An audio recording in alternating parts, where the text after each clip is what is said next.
April Fool's Day came with a bang. The day didn't start off with that certain gloss like most other days did. There was no pretty and sweet dream of my vampirisa to remember as soon as I opened my eyes that morning. No inspiration after seeing the last star as it slowly glistened and faded out in the bluing morning sky. No gloss to cover up the reality, which waited for me every morning like a praying mantis waits to consume its mate. The first bang came while I was having breakfast at the restaurant earlier that morning. "Pete, guess what?" Loopy said, grinning at me across the table. I finished chewing and said, "What?" "Come on, Pete, guess. I want you to guess," she said, cradling little Noah in her arms. "Guess." I looked over at Johnny sitting next to her and said, "I give up. What is it?" "No, guess." "You're pregnant again," I replied without realizing what words had just come out of my mouth. "Pete, how do you know, man?" Johnny said with a surprised look on his face. "I was just kidding." "No way, come on. How do you know Loopy's pregnant for real, man?" I said, "I don't know. I just guessed, man. Are you serious?" "See, Pete," Loopy said. "Number 2 on the way," Johnny replied. "Have you picked a name out yet?" "Maybe," Loopy said. "Something like Johnny Jr., maybe. If it's a girl, we'll probably call her something like Miranda, after my grandmother's name." "Are y'all guys ready for another baby?" "I guess so. Even if we're not, it's on the way," Johnny said. "What was that strange name you told us about once, Pete? Like a hunter or something?" Loopy asked me. "I don't remember," I said. "It sounded like Orin or something weird like that." "Orion? See, that's the one." "Is it a boy's name, right?" Loopy asked. "Yes, he was a giant hunter in Greek mythology. Why?" "Well, I don't understand all that kind of stuff, but if it's a boy, maybe we'll name him that, Orion. It sounds like a pretty name. What do you think, Johnny?" Loopy said, patting little Noah's head with the palm of her hand. "We'll see," he said. "Maybe if it's a boy, we'll call him Pete." "Why not?" I said, taking a sip of my coffee. Juan Reyna and his 2 brothers were sitting at the table next to ours. They were arguing over something they had heard over the radio that morning. I listened to their conversation as I finished my taco. I could barely hear them over the noise of the restaurant, but I could still understand what they were saying. "But how did the aunt get the girl into the refrigerator?" Juan's brother asked him. "By putting her in there," Juan said angrily. "I don't understand either," Juan's other brother said. "It was just an aunt, right?" "What did I say?" Juan growled at them. "It was the girls." Juan's brother said, "I never heard of anyone having an aunt." "What are you talking about?" Juan said. "A lot of people do." "Yes, but the radio said the aunt was 17 years old," Juan's brother said. "I ain't never heard of a 17-year-old aunt in my life." "I didn't think ants lived that long." Juan slammed the palm of his hand against his forehead and said, "No, you idiots. Not ant as in the ant that can bite you, but aunt as in uncle and aunt." I started to choke on my coffee when I heard this. Johnny noticed and asked me, "What's so funny, Pete?" I pointed with my thumb at the Reyna brothers' table. "You should have heard what they were just arguing about," I said. "It was hilarious." "The Reyna brothers are always arguing and fighting about something," Johnny said.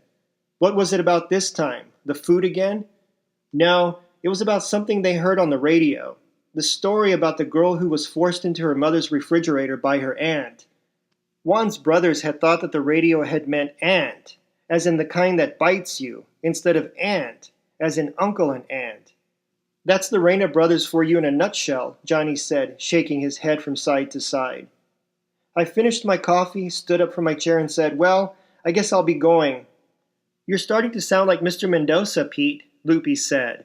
"Say, come to think of it, I haven't seen Mr. Mendoza around the restaurant in about a whole week now. I wonder where he's at." I didn't want to tell them what had happened last Thursday night when I had found Mr. Mendoza and Jose naked and running around the outside of the restaurant. I had promised both of them that I would keep it a secret, and I always kept a promise. After hearing what we were talking about, Juan Reyna turned around in his chair and said, "Mr. Mendoza?" "Si, have you seen him, Mr. Reyna?" Loopy asked him. "Perhaps too much of him," Juan replied with a smile. I suppose he's still feeling a little cold from last week, right, Pete? He was sick, I said suddenly. I gave him a ride home one night last week from the bus stop. I'm sure he's doing better, though. He'll probably be back soon when he starts feeling better. Look, there he is now, Juan said, pointing at the entrance. Now, Mr. Mendoza had always been known as a regular guy by everyone who knew him. At least that was until that morning he returned to the restaurant with a different look about him. And this was the second bang of that morning. Mr. Mendoza nonchalantly walked over to where I had been sitting with Johnny and Loopy and said, "Good morning, Pete, everyone. How are you doing today?" "Fine, Mr. Mendoza," I said. "And yourself?" "Why, what's wrong, Pete? You're looking like you've never seen me until this morning. Is there something on my suit or tie? Is there a pin mark or cut on my face?" "No, sir, there isn't. It's just that, well, when did you get a mohawk, Mr. M?" Loopy asked bluntly. "Oh, my new haircut, you mean? Well, since summer's around the corner, I figured I'd cut it off and try a new look while I'm at it," he said. "It's different, isn't it?" "Well," I stuttered out the words, "it is a new look for you, Mr. M." "It's more like a new wave, not really a mohawk," Loopy said, examining each side of Mr. Mendoza's shaved scalp. "Loopy," Johnny angrily said, "that's enough about Mr. Mendoza's weird haircut, okay?" Loopy smiled at me and said, "Pete, are you going to buy a gift for my baby this time?" "What do you mean?" "When little Noah was born, you forgot to buy him a little something to remember you by." "Yes, I did, but don't worry, I'll get something, but I don't know what." "Anything. It doesn't really matter, as long as he or she can look back on it and know it was you that gave it to them. Maybe I'll try Papalote Rubio later on today. They have all kinds of trinkets in there." "Well, I better get going or I'll be late at the grocery store," I said, pushing my chair underneath the table. Mr. Mendoza pulled me to the side by the entrance and said, "Pete, no one knows, do they?" "No, sir, just me. But I still don't understand what happened that night last week. It just doesn't make sense to me, is all." I stopped. He appeared to speak, but not even the sound of breath came out of his mouth. The restaurant was full of people, talking, laughing, and eating. Loopy and Johnny were now feeding a bottle of milk to little Noah. Mr. Mendoza's forehead was sweating as he said, "It's not that easy to explain, Pete." "I know, but does it have to do with Jose?" I asked him. "No." "Concha?" He didn't answer me and just kept staring at the floor as if it were nothing but a giant gaping hole at his feet. Johnny and Loopy looked up at us for a second. Mr. Mendoza dried his forehead with his shirt sleeve and said, "Well, Pete, take care of yourself, okay?" "Sure thing. You too, Mr. M," I said. "You're going to stay and have breakfast after all." "See, I suppose so," he said. I waved my goodbyes to Johnny and Loopy and walked out the door.